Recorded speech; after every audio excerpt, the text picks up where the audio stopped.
အားလုံးပဲမင်္ဂလာပါခင်ဗျာမင်္ဂလာပေါင်းနဲ့ပြည့်စုံသောညာချမ်းရှင်ခါလေးဖြစ်ကြပါစေကျွန်တော်အရင်ရက်ကဒီမူဝီစေဝါဖြတ်ထားတဲ့လူတစ်ယောက်အနေနဲ့ကျွန်တော်တို့ဒီဘဝနေထိုင်မှုပုံစံ lifestyle ကိုပြောင်းပြီးတော့ကျွန်တော်တို့ဒီမူဝီစေဝါတန့်စင်နေတဲ့ဆိုတဲ့အနေအထားလေးကိုရေရှည်ကျွန်တော်တို့ထိန်းထားနိုင်ဖို့အတွက်ကိုကျွန်တော်ပြောခဲ့တာရှိရဲဆိုတော့အဲ့ဒီမှာဒီဘဝနေထိုင်မှုပုံစံနဲ့မှာကျွန်တော်တို့အစားအသောက်နဲ့ပတ်သက်လို့ပေါ့နော်ကျွန်တော်တို့နောက်ပြီးတော့ဒီအနေအထိုင်နောက်ပြီးတော့ခုနအဲ့ထဲမှာကျွန်တော်ပြောသွားတဲ့အထဲမှာကျွန်တော် sports တွေเนาะအားကစားတွေလုပ်တာတွေလည်းပါတယ်ဆိုတော့အဲ့ဒီဟာတွေမှာကျွန်တော်ဒီအဓိကအဖြစ်မူဝေစေဝါသမားတွေရယ်เนาะကျွန်တော်အရက်သမားတွေရယ်เนาะအဲ့လိုပဲပြောပြရစေဆိုတော့သူတို့တွေကကျွန်တော်တို့တွေကဘာဖြစ်လို့ဒီမူဝေစေဝါသုံးကြလဲအရက်တောက်ကြလဲဆိုတော့ဒီ high ဖြစ်တဲ့ခံစားချက်เนาะမူတဲ့ခံစားချက်เนาะကွဲတဲ့ခံစားချက်ကိုရကျင်လို့ကျွန်တော်သုံးကြတာဟုတ်တယ်เนาะဆိုတော့အဲ့ဒီမှာကျွန်တော်တို့ဒီလိုပဲတဘာဝအလျောက်เนาะကျွန်တော်တို့ဒီအစားအသောက်တွေကနေကျွန်တော်တို့ဒီလေ့ကျင့်ခန်းလုပ်တဲ့စီကနေပြီးတော့ဒီအလားတူပျော်ရွှင်မှုမျိုးเนาะကျမ်းမာရေးကောင်းပုံစေတဲ့အတိတ်ပဲရှိစေတဲ့ပျော်ရွှင်မှုမျိုး high ဖြစ်တဲ့ခံစားချက်မျိုးကိုကျွန်တော်တို့ဘယ်လိုနေရာတွေကနေရနိုင်လဲဆိုတာကိုကျွန်တော်မျှဝေပေးသွားပါမယ်ဆိုတော့နံပါတ်1အနေနဲ့ကကျွန်တော်တို့ပြင်းထန်တဲ့ကိုယ်လက်လှုပ်ရှားမှုเนาะကျွန်တော်အဲ့ဒါကို runners high လို့ခေါ်တယ်ပြေးတဲ့လူတွေကျွန်တော်တို့တလောက TikTok မှာတော့မနက်ပိုင်းထပြီးတော့ပြေးရလူတွေတင်ထားတာတွေ့သေးတယ်ဘာလဲဆိုတော့ runners high သူတို့ပြေးလာရင်လည်းလေ့ကျင့်ခန်းတွေเนาะကျွန်တော်စပိန်စီးတာပြေးတာဒါမှမဟုတ်ကျွန်တော်ချွေးထွက်များတဲ့ပြင်းထန်တဲ့လေ့ကျင့်ခန်းတွေလုပ်တဲ့အခါမှာကျွန်တော်အုံနောက်ကနေပြီးတော့အဲ့ endorphin နဲ့ anandamide ဆိုတဲ့တက်ပစ္စည်းတွေကိုထုတ်ပြီးတယ်ဆိုတော့အဲ့ဒီဟာတွေကကျွန်တော်တို့နာကျင်မှုတွေကိုညော်နေစေပြီးတော့ကျွန်တော်စိတ်ကိုအလွန်အမင်းတက်ကြွစေတယ်ဆိုတော့အဲ့ဒီအခါမှာရတဲ့ဒီစိတ်ကြည်လင်သွားတဲ့ခံစားမှုခန္ဓာကိုယ်ထဲမှာကျွန်တော်တို့ဒီနေ့စဉ်နဲ့အမျှပြဒီတောက်သုံးလာတဲ့မူဝေစေဝါအရက်တွေကနေပြီးတော့ကျွန်တော်ခန္ဓာကိုယ်ထဲမှာရှိနေတဲ့အစိတ်တောက်တွေဒီချွေးတွေကနေတစ်ဆင့်ထွက်သွားတဲ့အခါမှာခံစားရတဲ့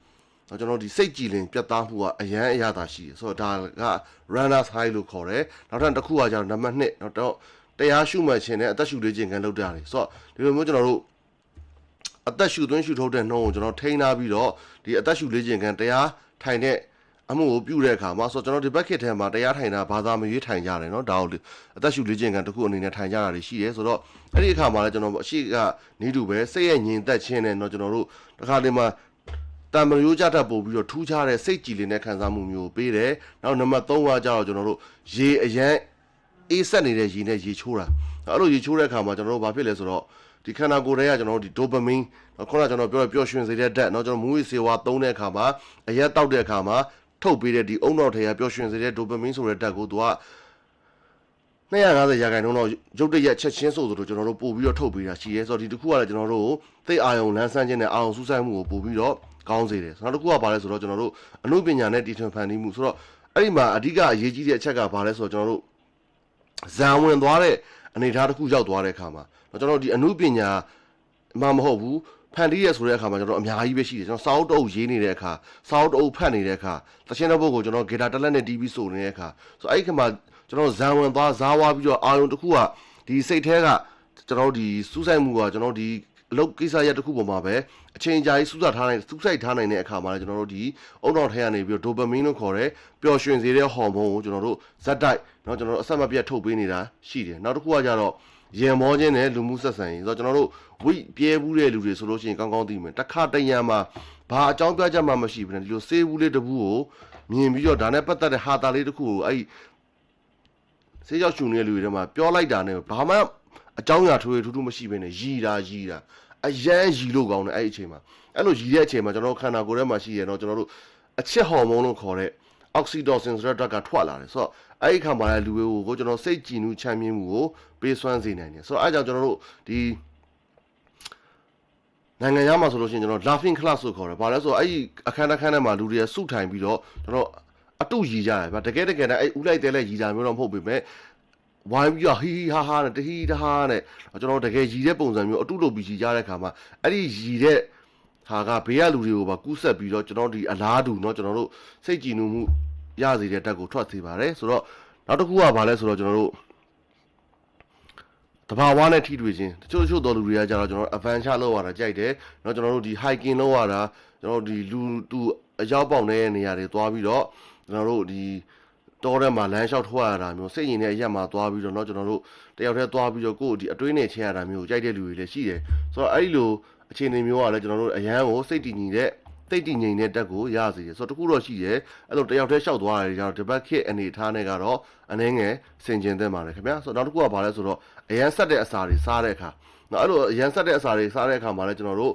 ့ဟိုစိတ်ကျဉ်နှံ့မှုနဲ့เนาะတက်ကြွမှုကိုခံစားရစေတယ်ဒါကတော့ကိုယ့်ရဲ့အကြိုက်ပုံမှာမူတည်တယ်ကိုကအဆက်ကြိုက်သလားစားနိုင်သလားဆိုတာကိုလည်းထက်တော့ပေါ့နော်ကိုအဆက်မကြိုက်ဖ ೇನೆ တော့ဒါကိုမဆန်းသက်ကြည့်ပါနဲ့ခင်ဗျာနောက်တစ်ခုကကြတော့ဗာလဲဆိုကျွန်တော်တို့အေးရေးဝါဝါအိတ်ဆက်ခြင်းเนาะကျွန်တော်တို့ဒီမူဝေးစေဝါနဲ့ပတ်သက်တဲ့အရက်နဲ့ပတ်သက်တဲ့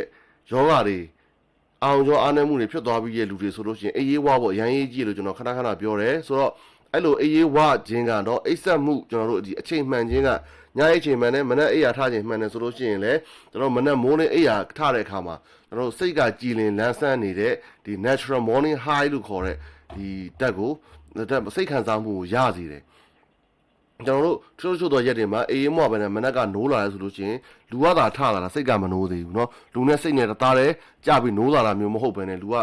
ဥကြောင်ကြောင်ကြီးဖြစ်နေတဲ့အချိန်မျိုးတွေရှိရဆိုတော့အဲ့လိုမျိုးအေးအေးဝဝအိတ်ထားတဲ့အချိန်မှာเนาะအေးအေးအိတ်ဆက်မှုအချိန်မှန်ကန်တဲ့အခါမှာဘာဖြစ်လဲဆိုတော့ကျွန်တော်တို့အဲ့မနက်မိုးနေလာတဲ့အခါမှာအရန်ကိုကြည်လင်ချမ်းမြေ့ွယ်ကောင်းတဲ့စိတ်ခံစားချက်ကိုပေးဆောင်နိုင်တယ်เนาะနောက်တစ်ခုကနံပါတ်9အလှူဒါနပြုခြင်းအလှူဒါနပြုတဲ့စီကနေလူတွေကကျွန်တော်တို့ဒီရှေ့မှာကျွန်တော်ပြောသွားတဲ့ဒီခေါင်းနဲ့အုံတော်ထဲကထုတ်ပေးတဲ့ chemical တွေဖြစ်တဲ့ပြီးတော့ပျော်ရွှင်စေတဲ့ဓာတ်ဖြစ်တဲ့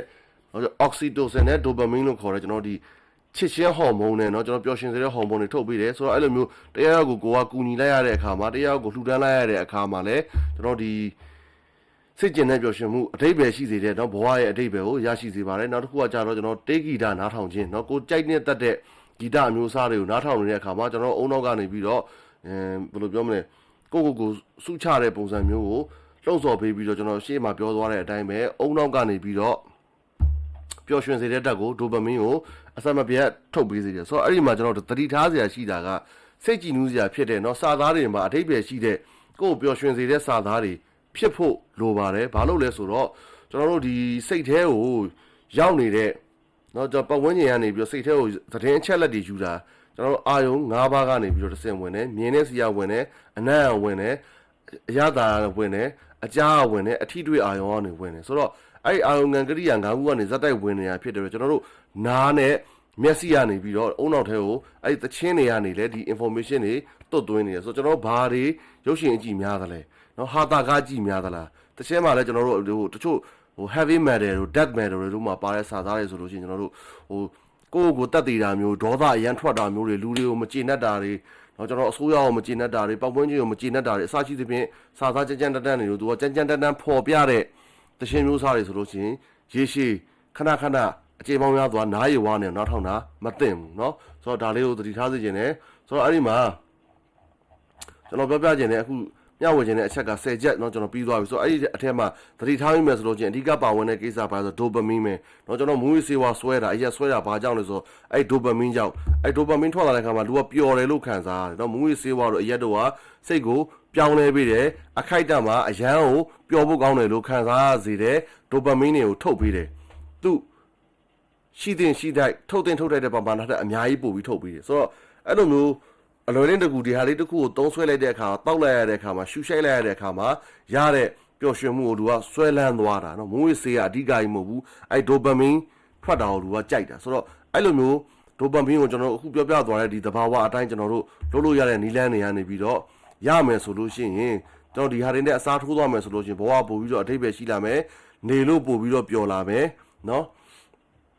လူတွေထဲမှာကိုယ်ကပြန်ပြီးတော့ဝင်ဆက်လာမယ်မိမိကိုယ်ယုံကြည်မှုတွေပြန်ပြီးတော့တိုးတက်လာမယ်နောက်ထပ်တစ်ခုကျွန်တော်အကြိုက်ဆုံးအစားအစာပါလဲဆိုတော့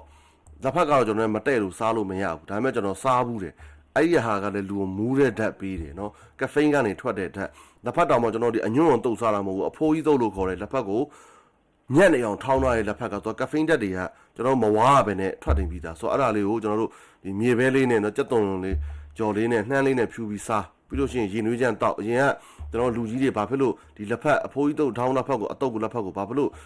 မမဆက်စားကြတယ်ဆိုကျွန်တော်အဲ့ဒီမှာကျွန်တော်တစ်ခါခံစားဘူးတယ်ရေနွေးချမ်းကောင်းနဲ့အဲ့လက်ဖက်တုတ်ကိုစားတဲ့အခါမှာလူကခဏနေတော့စိတ်တွေအရန်ကြွလာပြီးတော့ဗျာမူးလာတဲ့ခံစားချက်အဲ့ပြဲလာတဲ့နော်ကွဲလာတဲ့ခံစားချက်ကိုရစီနောက်တစ်ခုကကျတော့ black coffee စစ်ကိုကျွန်တော်အခုဘာလုပ်လဲဆိုတော့ဘီယာမတောက်တဲ့အခါမှာကျွန်တော်အဲ့တနေ့ကိုကျွန်တော် black coffee ထိုင်ချနေเนาะကျွန်တော်တို့ဒီ TikTok မှာအခုအရန်ကိုဒီမီဒီဘာဘလို့ခေါ်မလဲကျွန်တော်ဒီကျမ်းမာရေးနဲ့ပတ်သက်တဲ့ဘူးတုဒ္ဒမျှဝေပေးတဲ့ဒေါက်တာဇာနီစင်ဆိုတာရှိတယ်သူပြောပြတဲ့အထဲမှာကျွန်တော်ဒီ coffee black coffee အကြောင်းကျွန်တော်တို့သွားပြီးတော့အစုံအစီလေ့လာလို့ရတယ်ဆိုတော့ကျွန်တော်ကအဲ့ ဆရာပြောတဲ့အတိုင်းကျွန်တော်ဘာလုပ်လဲဆိုတော့ black coffee ကိုကျွန်တော်အခွက်လိုက်ကြီးဖြော်ထားပြီးတနေ့ကိုအဲ့ရကိုတကုံချင်းစီတောက်နေတာကျွန်တော်နည်းနည်းအစာရင်အခန်းရှိတဲ့အတွက်အဲ့တစ်ခွက်ထဲကိုကျွန်တော်ခဏလေးနဲ့ကိုအောင်တောက်လို့မရဘူးကျွန်တော်တနေ့ကိုကျွန်တော်တောက်ချင်ဘိုက်စာပြီးဆိုတော့လည်းကျွန်တော်အဲ့ coffee ကိုသွားပြီးတော့ငုံပြီးတော့တကုံတောက်တာပေါ့အဲ့ဒီခါမှာတနေ့ကိုမဖြစ်လဲဆိုတော့အဲ့ပြဲနေတဲ့အဲ့ caffeine ဓာတ်ကနေလူကိုတက်ကြွနေစေတဲ့ဇက်ဓာတ်ကိုခံစားရစေတယ်ဆိုတော့ဒါတော့ကျွန်တော်အနေနဲ့ကျွန်တော်ရွေးချယ်မှုကျွန်တော်ကြိုက်တဲ့သက်ဆုံးအရာကိုကျွန်တော်ပြောပြတာဖြစ်ပါတယ်ဆိုတော့ကျေးဇူးများကြီးတင်ပါတယ်เนาะမင်္ဂလာပေါင်းနဲ့ပြည့်စုံသောညချမ်းချိန်ခါလေးဖြစ်ကြပါစေခင်ဗျာ